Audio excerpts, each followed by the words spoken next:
Well, this will work. I'll just have to use one hand extra hard. You know, it was funny. I was thinking about 20 years ago when I first started to come to Unity. And I would sit in the back and would leave before the peace song because that touchy-feely stuff, I just really couldn't handle. And that whole thing this morning where we had to stand up and introduce ourselves to others, oh gosh, I would have hated that. That would have made me miserable. But I realize in looking back over the last 20 years, when I started showing up here, one of the things that made a difference is the people that were coming here on Sunday morning. That when I had a sense that something was missing in my life, and I found this thing called Unity Temple, and I started to sit in the back row.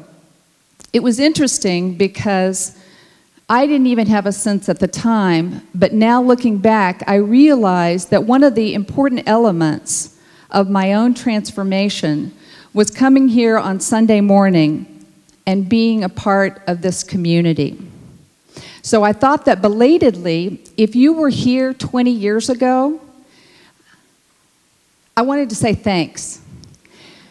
Because it turns out that 20 years ago, if you showed up and were here in this service, that you made a difference in my life, a transformation that I didn't even think possible. And so for all of you that are here today, you might have thought that you got up this morning and made the effort to get out of bed, put your clothes on, it's really cold outside, and you came here maybe thinking that you wanted to come and be inspired. And that's a great reason to be here, and I'm glad you're here for that as well. But simply by your presence, you're making a difference in other people's lives. And for that, we can all say thank you to each other. And so it's said that 90% of success in life is just showing up. So you've been successful this Sunday just by being here. And I also wanted to share that there's some exciting things happening in science. There's a part of science called evolutionary biology. Now, we've all heard about Darwin's theory of evolution, right? It's all about survival of the fittest. It's all dog eat dog. It's a rat race. And in fact, if you look at the way that our schools are designed and our workplaces and many of the processes in our civilization, they've been designed around this assumption that man's primary drive is self-interest, aggression, violence, competition. And so we have to set ourselves up to compete against each other in order to be able to survive in this world. Now, the interesting thing in evolutionary biology is that now that they can actually see what is happening in our brains, they found that the neurons in our brain, the way we are wired, is actually towards sociability, attachment, affection, and companionship. That our primary drive is towards belonging. And only secondarily, when that need for a sense of belonging does not happen, do we turn to self-interest and aggression and violence. I was reading a fascinating book about a bombardier in World War II. And last night, I stayed up late and couldn't put it down because there was a part in the book where the bombardier was on a plane over the South Pacific. The plane crashes, and only 3 of the crew survive. And imagine that you are this bombardier, and you're in a raft, floating in the middle of the ocean, with 2 other people, with very little water and almost no food. Now, Darwin would tell us that those three people would go against each other, would fight for the food and fight for the water and try to survive on their own.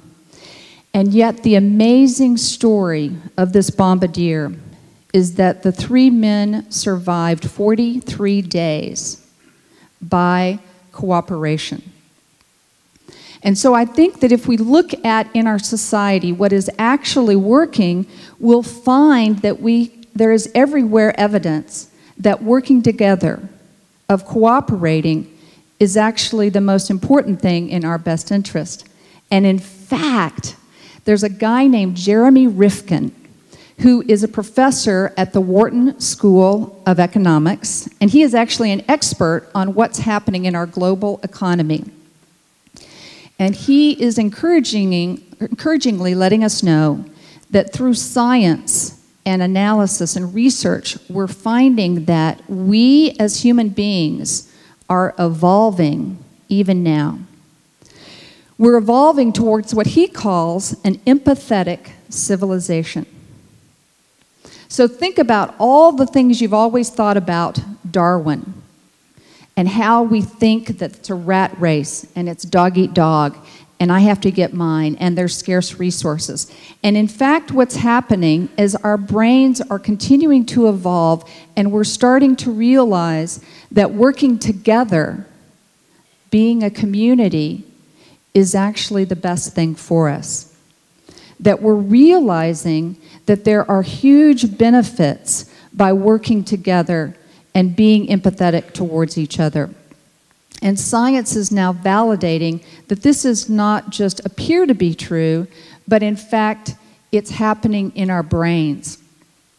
And so this wonderful thing that we're discovering is interesting because there was this guy named Jesus. And 2,000 years ago, he had this really radical thought. Jesus started to tell people that we could all love each other. That despite our diverse backgrounds, we could work together for a greater good. Imagine 2,000 years ago how radical that message was. It's no wonder that he irritated everybody. It's no wonder that everybody was angry at him. Because at that point in our evolutionary process, we thought that competition was what was going to make the society its best. And Jesus came in with this radical message that we could love each other, that we could accept each other for our diversity. He brought together Jews and Gentiles, Greeks and barbarians. This was just unheard of. And 2,000 years later, science is proving that Jesus was onto something. There's a message there for each of us. And interestingly enough, there's this woman who lived 100 years ago named Myrtle Fillmore. Myrtle Fillmore was one of the co-founders of Unity. And when we think about Myrtle's journey in her life, she spent the first 40 years struggling with illness. And she thought within herself that she was at battle with her body because of these illnesses that she was struggling to overcome. And many of you know that there was a point at which Myrtle had a thought that changed the rest of her life. And that thought was that I am a child of God and therefore I do not inherit illness. What Myrtle figured out was that she didn't need to be at war with her body, that she just needed to allow it to cooperate.